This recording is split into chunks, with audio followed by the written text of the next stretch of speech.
Welcome to Request for Inspection. Sit back, relax, and concentrate, as the coming crime recap is not for the faint-hearted. The delicious Chinese pork bun has become synonymous with a gruesome mass killing in Macau that left one giant unanswered question. This is the true account of how a family of 10 was murdered and mutilated in their own restaurant, with the murderer taking over their restaurant, business and properties with no suspicions. The case begins with Huang Ji-hung, the culprit. He was originally born in the People's Republic of China before moving to Hong Kong in the 1970s. Huang Ji-hung was involved in a conflict with an unidentified individual in Hong Kong which led to Huang taking his first kill. Huang somehow manages to flee to Guangzhou in southern China after being found guilty of murder. After a few years of residing in Guangzhou, Huang wed the daughter of his landowner. The woman's family forbade Huang, so the couple was forced to elope. Together they decided to run away to Macau. Before leaving, Huang decided to burn off his own fingertips in order to escape any chances of being connected to the homicide in Hong Kong. When Huang Ji-hung entered the Macau gaming scene, he quickly met his future victims. Heavy gamblers, Zheng Lin and his wife were well known. They owned the Eight Immortals Restaurant, a dining establishment associated with the Eight Immortals Hotel. Zheng Lin started out in poverty. He was once a street vendor who later relocated his operation into a building in the 1960s that went on to become prosperous.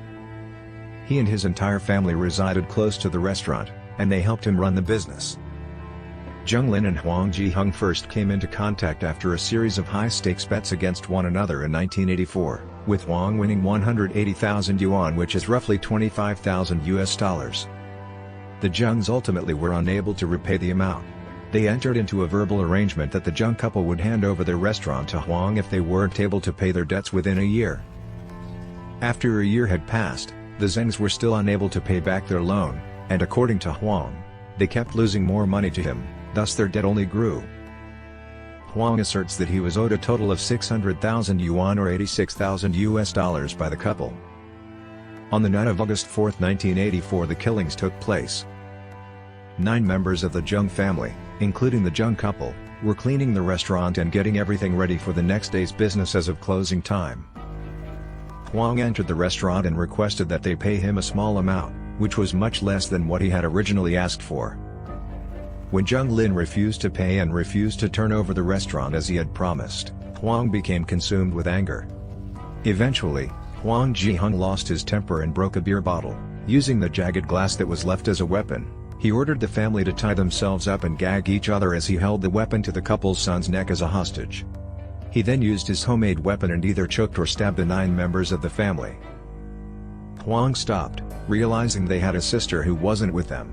He managed to lure her to the restaurant where he would finish her too. The body remains were dismembered over the course of 8 hours, wrapped in black plastic garbage bags, and eventually thrown into the ocean or into dumpsters. Huang found money and a safe key inside Zheng Lin's decomposing body.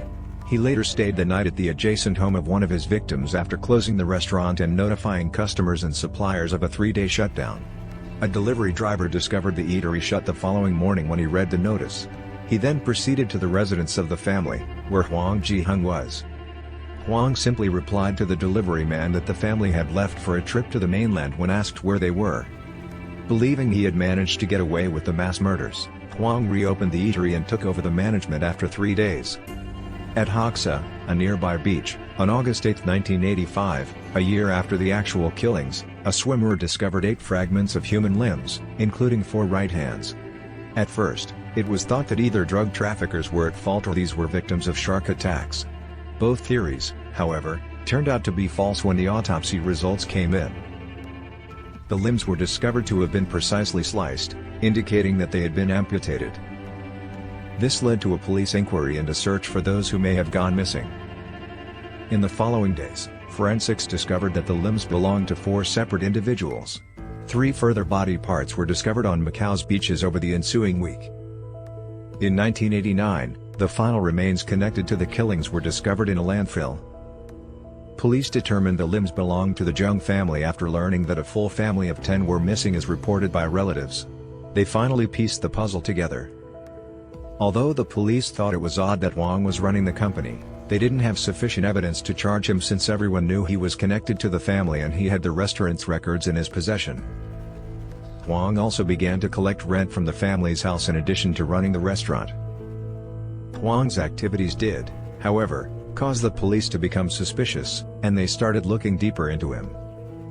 They discovered Zheng Lin-owned paperwork and the children's student ID cards when they began searching through Huang's belongings. Knowing the police were sniffing around, Huang devised a scheme to flee back to the Chinese mainland, but this time he was apprehended and detained on September 28, 1986.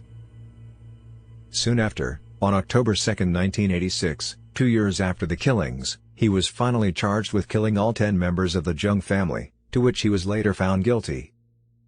Huang confessed to the killings on October 6, 1986, and went on to describe in gruesome detail how he killed each victim. On December 4 of the same year, whilst in prison, he used a trash can lid to successfully sever his own wrists. Huang left a suicide note and a letter describing his actions to a local newspaper. Huang claims in his note that his suicide was not an admission of guilt but rather a means of escaping from his severe asthma.